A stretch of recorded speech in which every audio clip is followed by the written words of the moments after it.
This is the core.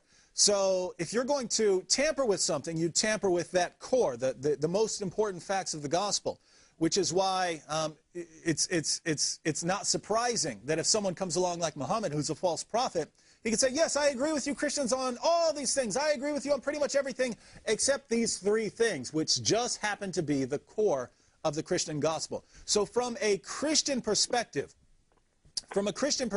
we could say that it's not surprising at all that demonic forces would attack that part, the core of the Christian gospel, more than anything else. But if we're just looking at from, let's say, an atheist perspective, here's what I would say if I were an atheist about this.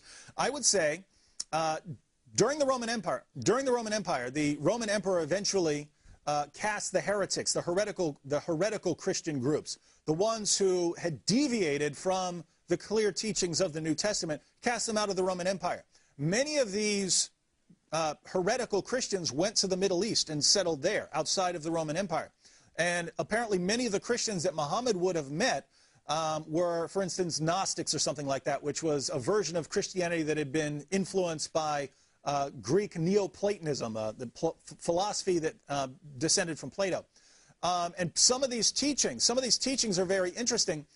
Some of the Gnostics and the Docetists, some of these groups that were around for the centuries leading up to the time of Muhammad, had some interesting teachings. One of them, interestingly, was that all matter is evil. Now, we know that from a biblical perspective, God created everything and everything is good. The world is good. It cannot be evil. But this group believed that when God created matter, it wasn't the true God, it was some lower God, and that this world is evil.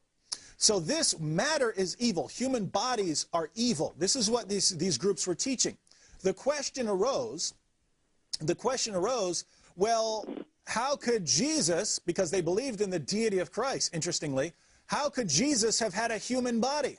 Well, they reasoned Jesus couldn't have a human body. He couldn't have physical flesh because flesh is evil. Jesus is too wonderful for that. He couldn't be part of evil creation. Well, if Jesus could not be part of this creation, just those of you who aren't following right now, I'm not talking about what Christians believe. We believe Jesus had a body. I'm talking about certain groups that denied this, that didn't line up with the teachings of the Bible. These heretical Christian groups actually maintain Jesus didn't have a physical body because all matter is evil.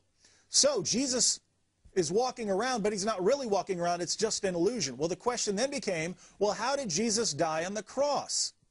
And these groups started having to explain it by saying it was just an illusion. Jesus didn't really die on the cross. Some of them even started maintaining someone else was actually crucified when everyone else thought that Jesus was being crucified. So you actually have stories similar to the ones we have in the Quran being circulated in the centuries leading up to Muhammad. They have no basis in history. The basis is actually Greek pagan philosophy, which influenced them into thinking Jesus could not have been an actual human being.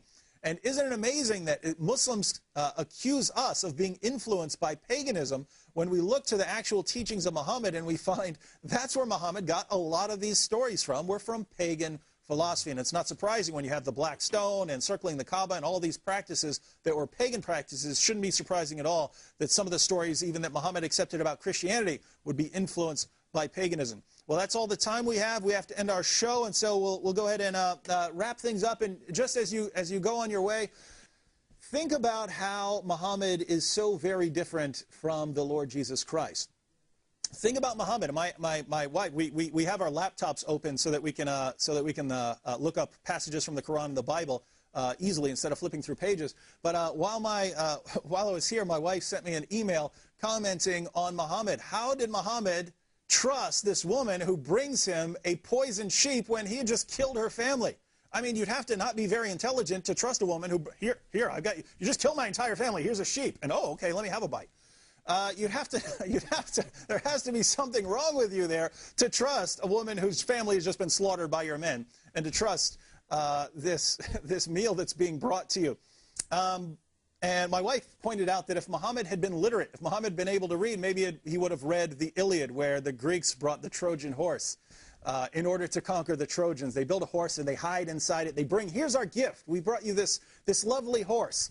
And of course, that horse was contained the soldiers that were going to overthrow their city. If Muhammad had just had just been able to read, maybe he would be familiar with that, and maybe he would have understood you need to beware of people who bringing you gifts if they're at war with you.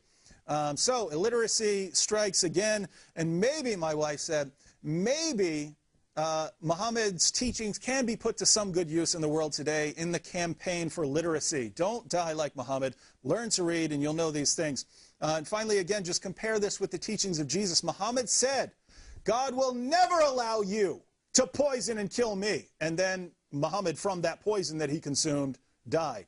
And then you have the Lord Jesus Christ, who comes and says, all of you who think that I'm not going to die, you need to know that I am going to die because it's part of God's plan. But just to show you that it is God's plan, I'm going to rise from the dead. And then he rose in perfect fulfillment of his teachings. And Muhammad died, totally contradicting his own teachings, saying that he would never die this horrible, disgraceful death. My friends, how can you believe in Muhammad and reject the true Lord Jesus Christ when Jesus so obviously has God's stamp of approval? I'll leave you with that. We'll be back tomorrow night at 8 o'clock to talk about some taqiyya, or deception, that's going on here in the West. We'll see you then. Until then, God bless you.